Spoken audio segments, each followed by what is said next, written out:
Aquí estamos de regreso de todo un poco y estamos en comunicación con el dirigente político Jorge Altamira. Hola Jorge, buen día, ¿cómo está usted? ¿Qué tal? Muy bien, espero que ustedes también. Lo convocábamos por el discurso o la cadena nacional del presidente, con todo lo que dijo y la situación actual que se ve inestable, con la economía principalmente y decisiones que a veces eh, se le pega a los jubilados, ataca a los discapacitados, ¿no? A los más débiles. Quería que nos cuente cómo está usted viendo la situación actual. Bueno, estamos en presencia de un gobierno ultra reaccionario. Es un gobierno que ataca todos los derechos populares y beneficia generosamente a los grandes grupos económicos. Lo que ocurrió ayer, que se produjo una licitación de deuda, es significativo porque se ofrecieron tasas de interés a los que tienen deuda, grupos económicos, fondos de inversiones, bancos que tienen en su poder título del Estado, se les ofreció tasas de interés descomunales, 4 veces superior a la inflación. Ahora, eso significa que el gobierno se endeuda a tasas de interés usurarias. Pero cuando se trata del Garrahan, dice que tiene que mantener el déficit fiscal y no colabora de ninguna manera en el sostenimiento de una institución absolutamente fundamental en Argentina. El caso de los jubilados es un caso casi siniestro. No le voy a decir que lo comparo con Gaza, porque indudablemente no tiene esa comparación, pero han tomado a los jubilados como bochín para la represión.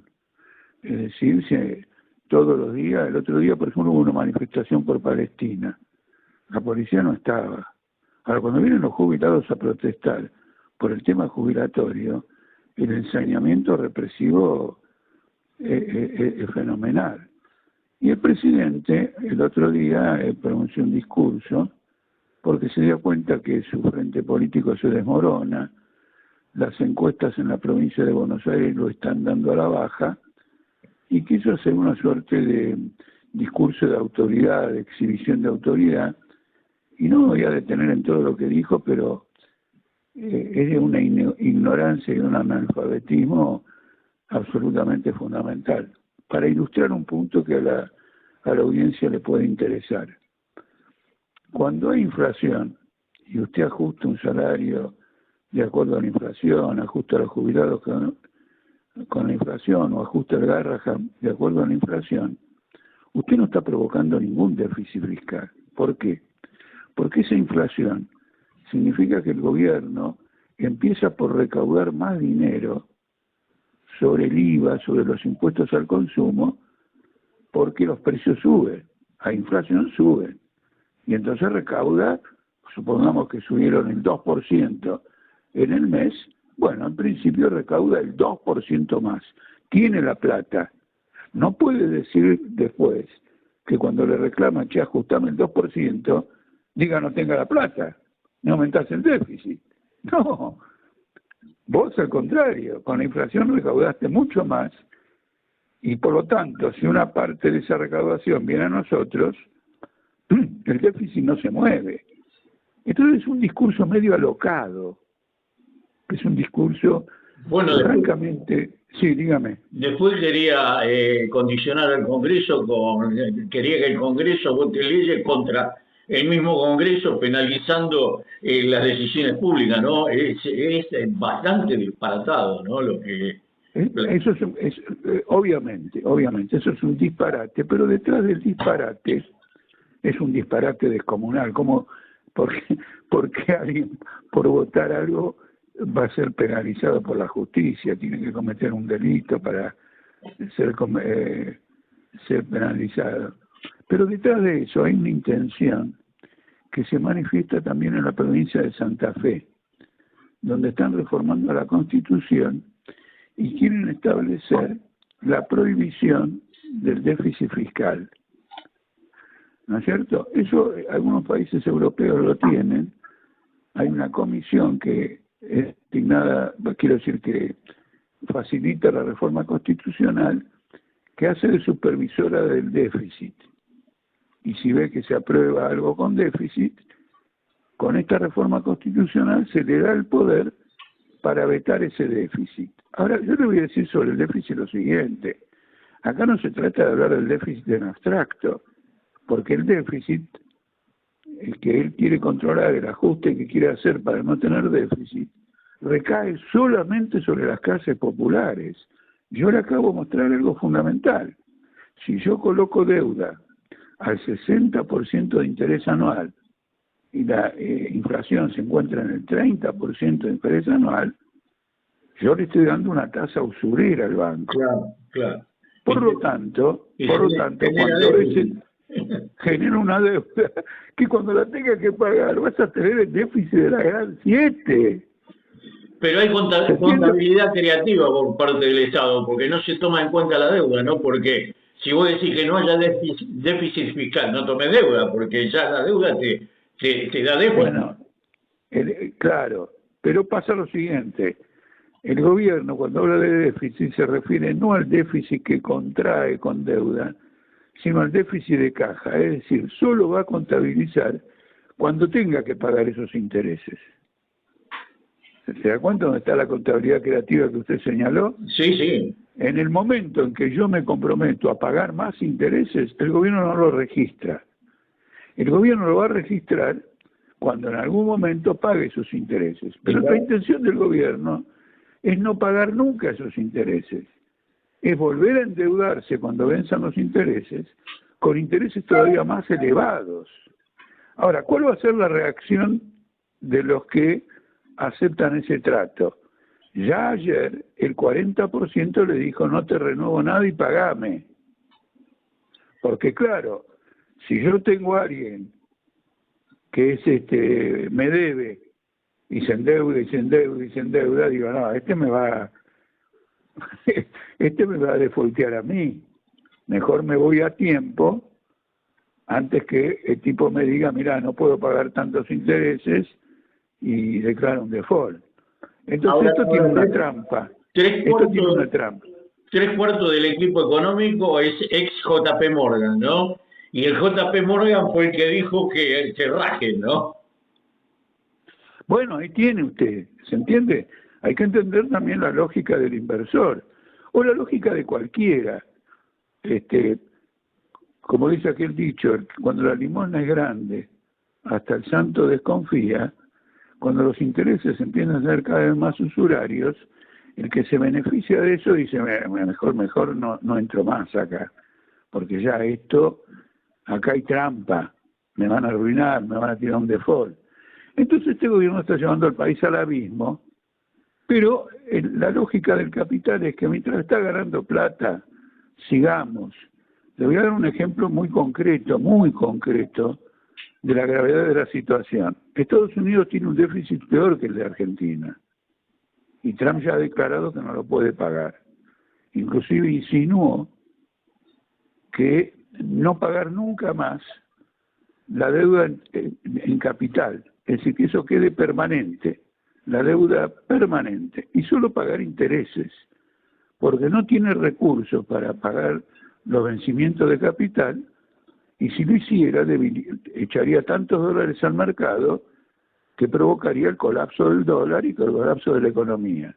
Entonces, fíjese lo que ha hecho, le ha metido aranceles a la importación de todos los países, con el objetivo declarado oficialmente de usar esa plata para pagar la deuda. Ahora, ¿qué significa? Si yo a usted le pongo arancel, las cosas que se importan me van a salir más caras. El consumidor va a pagar más en Estados Unidos. Y como consecuencia de eso, el pago, la recaudación que él hace para pagar la deuda externa, es la plata de los consumidores, de los trabajadores, de la clase media. ¿Me entiende? Usted tiene en este momento una situación de bancarrota generalizada del capitalismo, y permítame, aunque me extienda un poquitito más, sí, esta situación de bancarrota es la explicación última de las guerras, porque en definitiva un Estado que impone su voluntad por medio de la guerra acumula un poder frente a estos temas de crisis, elevado, y obliga a los capitalistas a negociar con él en otros términos, como diciendo, mira, me negociás conmigo o te bombardeo como en Gaza. ¿Me entiendes? Entonces la guerra en última instancia no es una guerra por territorio simplemente, quieren conquistar esto o lo otro, es una guerra por razones económicas. Hay una guerra comercial y hay una guerra militar en Europa y en el Medio Oriente. La verdad que es así, lo que pasa es que los jugadores a nivel internacional no son como acá, ¿no? Está China, está Rusia, que son ya potencias que casi superan a Estados Unidos en este momento, ¿no? Por lo menos militarmente. Bueno, eso agrava la posibilidad de una guerra. Este es el punto. Porque Estados Unidos, si capitula frente a China, se va al bombo. Tiene que prevalecer si quiere mantenerse en pie. Y la forma de prevalecer es lo que están haciendo, aumentando los gastos militares en el presupuesto a costa de la salud, de la educación, de los salarios, en forma infernal.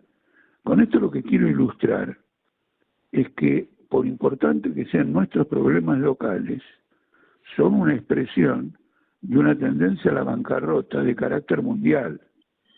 Ahora hay como una crisis en las instituciones, ¿no? A nivel mundial y a nivel nacional. Usted fíjese que a nivel mundial la ONU ya dejó casi de tener razón de ser y está devaluada totalmente. La mayoría de las instituciones internacionales están con peso cero en las decisiones del mundo, muy sesgadas, o sea, han roto el equilibrio.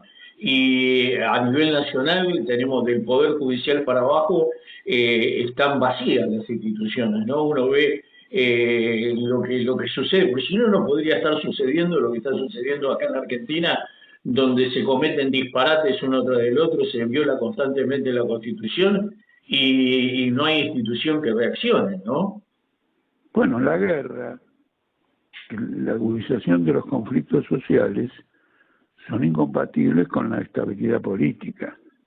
Entonces, cuando la base económica de un Estado capitalista se deteriora, las instituciones que en el papel parecen tan adecuadas, división de poderes, de esto y lo otro, se transforman en una farsa. La Corte, por ejemplo, ¿por qué no falla a favor? ¿Por qué no falla y ordena que los juicios que ya ganaron los jubilados por mal el pago de los haberes? Hay como 100.000 jubilados en esa situación, y no falla porque dice lo siguiente: si yo fallo y le doy, como pasó con Cristina Kirchner, el último fallo es el de la Corte, condeno a que el Estado les pague, esto salta por los aires.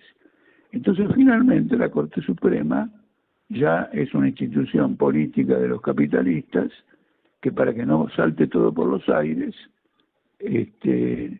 no sentencia, no da la última, porque el Estado apeló ante la Corte. Entonces la Corte tiene que fallar. Todas las instancias previas fallaron a favor de los jubilados y la Corte no falla. Ahora, si se trata de algún problema de deuda del Estado con bancos, los bancos van a la justicia y ganan el caso. Claro. Entonces, como usted ve, en el fondo las instituciones democráticas se quiebran con la crisis capitalista. Y yendo por la positiva, ¿no? Hay una crisis y bueno, de la crisis aprendemos y seguramente tendremos que salir. ¿Cómo ve el futuro inmediato de acá a las elecciones y estas elecciones de medio término? ¿Cómo los está viendo? Mire, originalmente el gobierno decía, bueno, yo gano las elecciones ahora y obtengo una mayoría de menor o mayor amplitud en el Congreso y puedo gobernar. Eso no va a ocurrir, no va a obtener esas condiciones, y por delante tiene una deuda infernal de billones y billones de pesos en materia local y decenas de miles de millones de dólares a nivel internacional. Entonces, inclusive si se cumpliera el propósito de que tenga alguna importancia su votación, no podría enfrentar esa situación sin provocar una gran crisis. Pero además está cayendo las encuestas porque también el electorado no come vidrio. El electorado está muy insatisfecho con el kirchnerismo, lo hace responsable de toda la bancarrota que llevó a Milei al gobierno, pero ahora se da cuenta que Milei es socio de toda ese tipo de bancarrota. Los ferrocarriles en la provincia de Buenos Aires no están funcionando. Las frecuencias del Roca están llegando a cero. Y uno dice que va a privatizar. Mire lo que le voy a decir. Es mentira, porque privatizar significaría entregar los ferrocarriles a alguien que invierta en el sistema ferroviario. Y no hay ningún capitalista en el mundo que hoy quiera invertir en ningún sistema ferroviario de ningún lado, porque no está seguro que vaya a ser retribuido por esa inversión. Entonces, cuando habla de privatizar, es darle la gestión del ferrocarril a algún amigo para que saque algún beneficio dentro de esta miseria, por ejemplo, arregle unas vías, mejore una estación, le cambie algo a los vagones y seguir ganando. ¿Quién hizo esto? Antes lo hizo el kirchnerismo. ¿Quién lo hizo antes del kirchnerismo? Lo hizo el menemismo. ¿Y qué tuvimos con eso? Tuvimos la masacre de Once, tuvimos accidentes en los pasos a nivel. Es decir, muchas de las cosas que el gobierno pinta como algo fantástico, vienen los capitales, el capitalismo es poderoso, los emprendedores, papá, es un discurso intencional, pero que si uno quiere examinarlo, revela un enorme analfabetismo. La inversión privada, industrial, en el mundo cae, inclusive en China.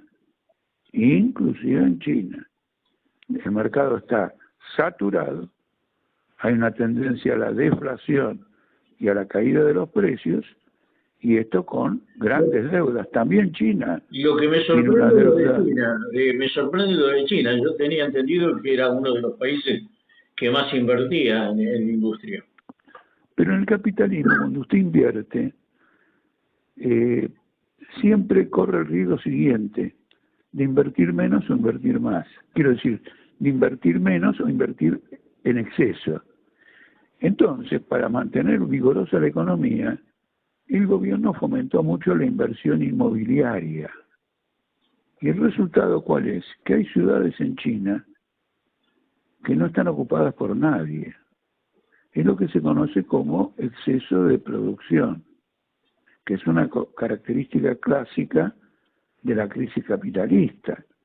Acá en una época, por ejemplo, hace muchos años, como 100 años, en Mendoza, las bodegas y los viñateros tiraban el vino por las acequias que tienen ahí en Mendoza, porque era tanta la producción que el precio del vino había caído por debajo del costo. Entonces, destruyendo una parte de la producción, pretendían levantar el precio del vino. Eso es una característica clásica de las crisis capitalistas. Entonces, usted tiene razón, es un país que ha invertido mucho, por ejemplo, ha invertido mucho en términos inmobiliarios, ha invertido mucho también en la siderurgia. Por ejemplo, China produce acero para todo el mundo. Entonces todo el mundo le pone aranceles a China, porque ellos también tienen, el resto del mundo también tiene planta de acero. Entonces China no puede vender lo que produce el resto del mundo. ¿Qué va a hacer con eso? ¿Me entiende? Sí, sí. Una cosa que trata de evitar, para evitar una crisis mayor, y lo que hace con ese acero es estimular la producción de cosas que se hacen con acero. Entonces cuando le vende al exterior, dice, no, esto no es acero, esto es un cuchillo. Esto no es acero, esto es una máquina. Ahora, pero más tarde o más temprano le van a parar eso también. Jorge, bueno, capitalismo, Estados Unidos, Inglaterra. China es un país de origen comunista que adopta una forma de capitalismo, ¿no? De alguna forma lo podríamos llamar así. ¿Qué diferencia hay entre porque el capitalismo necesita un sistema infinito y estamos en un mundo finito, ¿no? Que donde las cosas terminan. Se usa, se cree, ya está. La sociedad de consumo, bueno, tiene un techo que la van encontrando en todos los países en mayor o menor medida. ¿Cuál sería la evolución o la revolución dentro del sistema económico para que esto trascienda, ¿no? Porque vamos viendo intentos de acá, intentos de allá, pero el mundo termina siempre en una guerra o en problemas irresolutos, ¿no? ¿Cuál sería Y mire, la solución es que si la clase capitalista, en función del beneficio y utilizando mecanismos de mercado, va de caída en caída, como las grandes crisis que se han producido en los últimos 20 años, el impasse solamente puede ser resuelto que gobierne la clase que produce y que no tiene aspiraciones de beneficio privado. Nosotros postulamos por eso la lucha por un gobierno de trabajadores, porque un gobierno de trabajadores va a pensar la economía en términos de una gestión colectiva y por lo tanto atendiendo a dos cosas fundamentales: las necesidades de hoy como prioritarias, salud, educación, etcétera, y el ahorro de una parte de la producción para poder avanzar en el futuro con nuevas inversiones. Además, una característica del capitalismo que probablemente en este momento cobra una importancia y una intensidad fenomenal es la rivalidad entre los estados, porque cada estado busca beneficiar a su clase social en detrimento y en enfrentamiento de las otras. Entonces, con el desarrollo enorme de la productividad que se ha producido, con la robótica, la automatización, la inteligencia artificial, el mundo no puede seguir progresando en espacios nacionales estancados y competitivos. Tiene que reunir todo eso que tiene una fuerza productiva poderosa en un plan económico internacional. Pero para eso hay que abolir el conflicto entre capitalistas de un país y capitalistas de otro país. Fíjese lo que está haciendo Trump con Brasil. Quiere quebrar al gobierno de Lula y con el único objeto de quebrar al gobierno de Lula le metió aranceles del 50%. Porque fíjese qué curioso, Estados Unidos tiene con Brasil superávit comercial, de manera que no debería aplicarle ningún arancel. Y ya no me tenés que liberar a Bolsonaro. ¿Pero cómo te voy a liberar a Bolsonaro si Bolsonaro intentó hacer un golpe de Estado y está siendo enjuiciado por la Corte Suprema de Brasil? O ahora vos vas a decir lo que tiene que decir la Corte Suprema de Brasil. Característico de Estados Unidos, ¿no? Lo ha hecho en todo el mundo. Pero en el fondo hay algo económico muy profundo, Brasil desarrolló una billetera virtual que derrota a todas las billeteras de los norteamericanos que cobran comisiones elevadas, porque esta billetera virtual es estatal, es pública y no cobra comisión. Y entonces Trump le dijo, me tenés que abolir, tienen que eliminar. Es una billetera, no sé si usted alguna vez fue por Brasil, que se llama PIX, P-I-X, y la usa todo Brasil, porque es la más barata. Y Trump le dice, no, esto compite con la billetera virtual de Estados Unidos, me la tenés que eliminar. Si Lula eliminara esa billetera que le sale gratis al pueblo brasileño, por billetera norteamericana que le sale un ojo de la cara, mejor que se pegue un tiro. No va a poder seguir gobernando Brasil. Y claro que sí. ¿Me entiende? Con esto lo que le quiero mostrar es el nivel, la agudeza, la profundidad de los antagonismos nacionales. Claro, bueno, la geopolítica que termina siendo la que opera en todos los países, en la política interna de todos los países, ¿no? La geopolítica, la relación. A propósito de eso, los BRICS, ¿no? Este jugador nuevo que está cobrando fuerza, ¿no? Y que tiene, bueno, un montón de países metidos y países bastante importantes. ¿Qué papel le parece que puede jugar en la política presente y futura? No, ha jugado un gran papel. Por ejemplo, han construido un puerto en Perú de una envergadura absolutamente colosal que permite, ahora Brasil quiere construir una línea de ferrocarriles que vaya del Atlántico al Pacífico hasta ese puerto para exportar a China. Bueno, cuando estaba Biden, la reacción de Estados Unidos no reaccionó. Se ve que tenían alguna dificultad. Trump sí. Trump dijo que va a ocupar el canal de Panamá, de nuevo. Sí. Y va a bloquear la vía más corta de comercio entre el Atlántico y el Pacífico y perjudicar a China. Entonces, presionó a una empresa de Hong Kong que controla el puerto, que controla el canal, para que venda sus acciones a empresas norteamericanas. China le dijo a esa empresa que se olvide de vender nada a empresas norteamericanas, y el conflicto en este momento está al rojo vivo.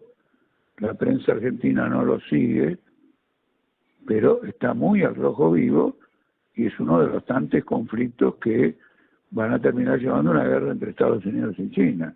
Pero ve usted esta rivalidad. Quiero decir, ¿cómo se puede pensar el bienestar de la humanidad, que requiere una distribución racional de recursos en materia de vivienda, en materia de infraestructura, salud, educación, etcétera, con este nivel de lucha intercapitalista por acaparar mercados y luego explotar más a fondo la fuerza de trabajo? Claro. Entonces la clase obrera tiene que decir lo siguiente: este régimen social no me conviene. Además, nosotros somos mayoría, los trabajadores, estos son una minoría y nos van a llevar al mundo a la masacre.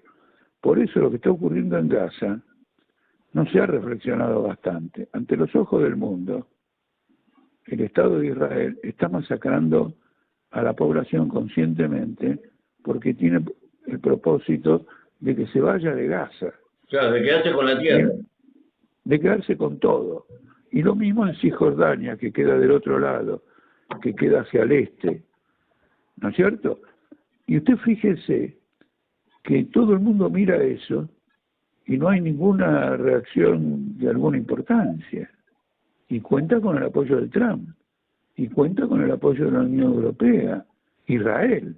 Entonces protestan de palabra sobre la masacre, pero siguen apoyando a Israel. Nosotros, en esta campaña electoral, debido a esta circunstancia, porque si esta circunstancia no existiera, no diríamos nada, consideramos que el Congreso argentino tiene que votar una ruptura de relaciones diplomáticas con Israel, porque en el país del nunca más, que somos nosotros los de Argentina, con 30.000 desaparecidos, la tolerancia con esta masacre es una advertencia para el pueblo argentino. La dictadura va a volver y nosotros no nos vamos a quedar atrás de Gaza con respecto a quienes resistan una salida totalitaria en Argentina. Ahora, Jorge, viendo las relaciones de fuerza a nivel nacional, yo me lo pregunto, ya muchas veces me lo vengo preguntando, ¿por qué la gente vota mayoritariamente o opta por la derecha y no ve, porque hay un amplio espectro de ofertas políticas, ¿no? ¿Por qué siempre termina en la derecha? El trabajador, el común. Bueno, no, sí. Es relativo, escúcheme. Acá gobernaban dictaduras y después vinieron Alfonsín, en Bolivia cayó la dictadura, vinieron gobiernos civiles, en Brasil cayó la dictadura, hubo distintos gobiernos y finalmente gobernó Lula. Quiero decirle, hubo un giro hacia la izquierda, dentro del campo capitalista hubo un giro hacia la izquierda. Ahora usted tiene un giro hacia la derecha, pero usted piense lo siguiente: ahora, dos candidatos derechistas en Bolivia, que nunca superaban el 2% de los votos, parece que se van a disputar en la segunda vuelta. el desastre que han hecho Evo Morales y compañía en Bolivia es tan gigantesco que en ausencia de combustible, tasa de inflación alta, falta de bienes de consumo, etcétera, etcétera, la población dice, bueno, a lo mejor me saca este derechista porque tiene vínculos internacionales y entonces van a venir capitales y va a pasar esto y va a pasar lo otro. Son respuestas desesperadas de la población frente al derrumbe de regímenes que ella misma había apoyado, pero Evo digamos, en el Morales pasado. de izquierda, Evo Morales y el que está ahora de presidente. Pero ocurre lo siguiente, usted tiene que distinguir lo que es la izquierda como expresión de la clase obrera, de lo que es izquierda como expresión de la diversidad de ideas dentro del campo de la burguesía. Usted, por ejemplo, tiene en Inglaterra, tiene a los conservadores y tiene a los laboristas. Los dos responden al capitalismo. Los laboristas son llamados de izquierda, los conservadores de derecha. Lo mismo usted puede encontrar en Francia. Usted tiene un gobierno derechista y del otro lado tiene una oposición de izquierda, pero no es una oposición de izquierda de la clase obrera, como fue en épocas pasadas, con la Internacional Socialista, con la Internacional Comunista, donde era la clase obrera como clase obrera la que se oponía.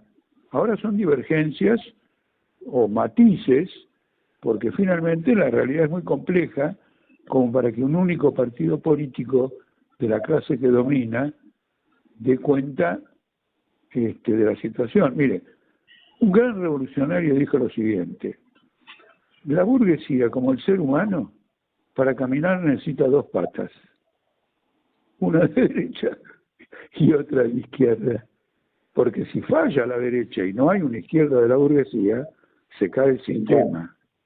Entonces el kirchnerismo se pinta de izquierda frente a Milei, Milei se pinta de derecha frente al kirchnerismo, y van jugando un juego que a la burguesía de nuestro país no le molesta.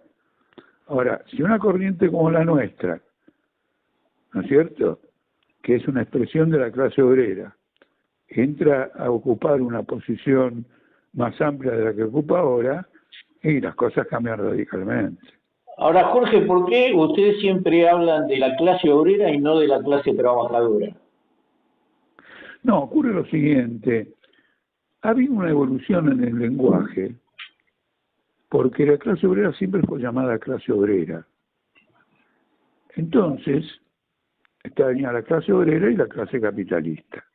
Ya Perón advirtió que había que cambiar eso y empezó a hablar de trabajadores.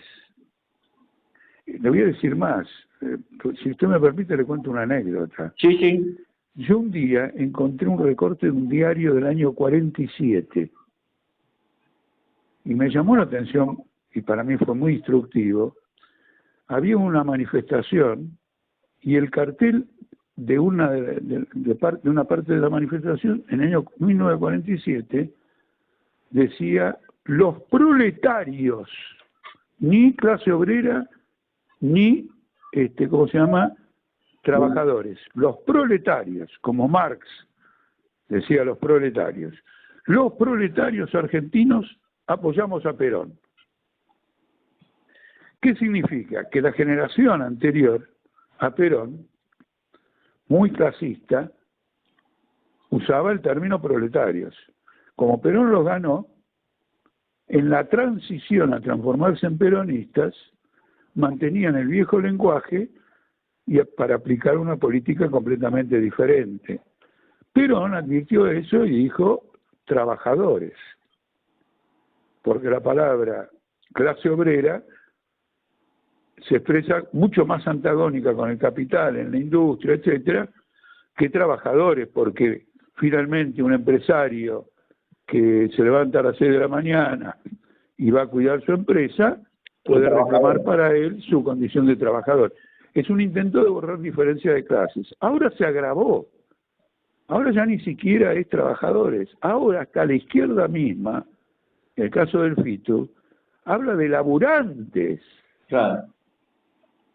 ¿Entiende? Ahora, Perón hablaba, ahora que usted lo cita a Perón hablaba hacía una síntesis también con el capital al servicio de la economía y la economía al servicio del bienestar general, que es totalmente distinto del capitalismo tradicional y del capitalismo, creo yo, ¿no? Porque si la riqueza es trabajo acumulado, tiene que haber un equilibrio en todo esto, ¿no? Bueno, Perón no abolió el capitalismo. Lo que ocurre es que en la posguerra ocurrieron dos cosas. Por un lado, con la intervención de Estados Unidos, y frente a una Europa destruida, hubo un auge económico porque se empezó a reconstruir Europa, los daños de la guerra, etcétera, y Argentina entró en ese periodo de auge, los precios de la exportación de Argentina eran elevados, etcétera, etcétera. Entonces Perón se podía dar el lujo de defender el sistema, integrar a los trabajadores al sistema con una serie de concesiones importantes, el aguinaldo, las vacaciones pagas, etcétera. Eso es indudablemente de esa manera. Pero el otro tema es que también la posguerra provocó un alza de revoluciones. Usted tenga en cuenta que como consecuencia de la guerra surgió la China comunista, el país más poblado del mundo. Surgió Yugoslavia, la guerrilla derrotó al nazismo, etcétera. Entonces había en todos los sectores capitalistas un temor a que haya más revoluciones. Perón mismo, en un famoso discurso citado infinitas veces en la Cámara de Comercio o en la Bolsa de Comercio, le dijo a los capitalistas: cedamos una parte del dedo para no perder el brazo. Los exhortaba a que apoyaran las medidas que Perón estaba tomando a favor de los obreros. Él les exhortó a los industriales que la apoyen. ¿Con qué argumento? Hagamos esto porque si no vamos a terminar con revoluciones anticapitalistas. ¿Me entiende? Entonces, la palabra trabajadores vale, pero la clase que va a reorganizar a la sociedad, si triunfa políticamente y pasa a ejercer el gobierno, es la clase obrera de la gran industria. Porque al final todo el mundo vive de la gran industria. Los que la proveen. Claro, lo que Techín tiene 1000 pymes. Techín tiene 1000 pymes que trabajan para sus empresas. Por ahí, el tema es qué pasa con la plusvalía, ¿no? Hay una cuestión un poco evolutiva también, ¿no? Porque alguien decía que en este siglo XXI va a haber que reemplazar la competencia por la cooperación, ¿no? Y el capitalismo es basado en competencia, ¿no? Competencia, que a veces puede ser interesante, pero de última son fuerzas encontradas, ¿no? Y la cooperación son fuerzas sinérgicas. Pero Sí. nos falta sintetizar eso, ¿no? Como humanidad, como masa crítica. No, pero no, el capitalismo no va a desarrollar ninguna forma de cooperación. No. Le quiero decir lo siguiente: las rivalidades nacionales se han agudizado a tal extremo que Estados Unidos está enfrentado con la Unión Europea. Claro. En los diarios internacionales se habla de un probable colapso de la OTAN, en que Estados Unidos no va a imponer él su política y a los demás van a tener que obedecer, y ya no que se vayan a discutir. Luego, usted tiene que distinguir la competencia cuando nace el capitalismo, donde competían millones contra millones. Nadie tenía una preponderancia, y esa competencia era un factor que incentivaba el desarrollo económico. Ahora es una competencia entre Nvidia, que produce chips en Estados Unidos en una escala muy grande, con otra que se llama Deep no sé cuánto. Es una competencia de grandes empresas, grandes potencias, que arrastran a los estados a la guerra. Sí. Antes no se iba a una guerra por la presión de los pequeños capitalistas. Igual Ahora se va a una guerra, y ya ha habido 2 guerras mundiales, sigue por la siendo lo presión de los mismo, ¿no? Sigue siendo lo mismo, o sea, hay un salto de calidad en el capitalismo. Ahora es un capitalismo de grandes monopolios y antes era un capitalismo de libre competencia y pequeñas unidades económicas. pero con la misma directriz el egoísmo de un lado y del otro, ¿no? Sí, sí, sí. Sí, eso es común a esta organización social. Jorge, Bueno, dígame. realmente un lujo, me encantó la charla con usted, se me quedó corto el tiempo, hace como 50 minutos que estamos hablando, pero sin desperdicio, le agradezco sobremanera porque para la gente que escucha, para el que está ahí, seguramente hará alguna síntesis de todas las cosas que se dijeron acá. Gracias, muchísimas gracias por estar y por compartir con nosotros. Bueno, que tenga un buen día. ¿Está linda Mar del Plata hoy? Hoy está nublado, pero siempre es linda Mar del Plata, ¿no? Tenés el mar. No, no, yo no dije, yo dije si está linda, Sí, está no si linda. es linda. Si es Siempre. linda no tengo ninguna duda. Igual está linda, Pero, está nublado. pero a veces yo recuerdo vientos huracanados, una vez me agarró la nieve. Sí, ay, sí, todo eso ha pasado, pero tiene una belleza intrínseca más allá de los estados del tiempo y de todo eso, ¿no? Bueno, Porque, a mí me gustaría que esa belleza de Mar del Plata se extienda a la periferia, donde que la conozco y la miseria social es enorme. claro, sí, es enorme, y en ese momento es más enorme todavía, ¿eh? Por eso, por eso. Sí, desde ese punto de vista, bueno, este mundo, ¿no? Que es tan asimétrico para algunas cosas, pero los responsables de todo eso, en mayor o menor medida, somos los que habitamos este mundo y estas comunidades, ¿no? Nuestras decisiones generan una media que es lo que estamos viendo. Esto es la realidad que nos toca vivir en el mundo y en la Argentina y en nuestras comunidades, es la media de lo que es nuestra comunidad, ¿no? Entonces tenemos que mejorar, tenemos que ser más generosos, tenemos que tener más amor hacia el Mire, prójimo. permítame que que lo exhorte a usted también a la audiencia. Nosotros estamos participando de esta elección provincial de la provincia de Buenos Aires, en los 8 distritos, con esta visión que les puse gracias a esta entrevista que usted me permitió.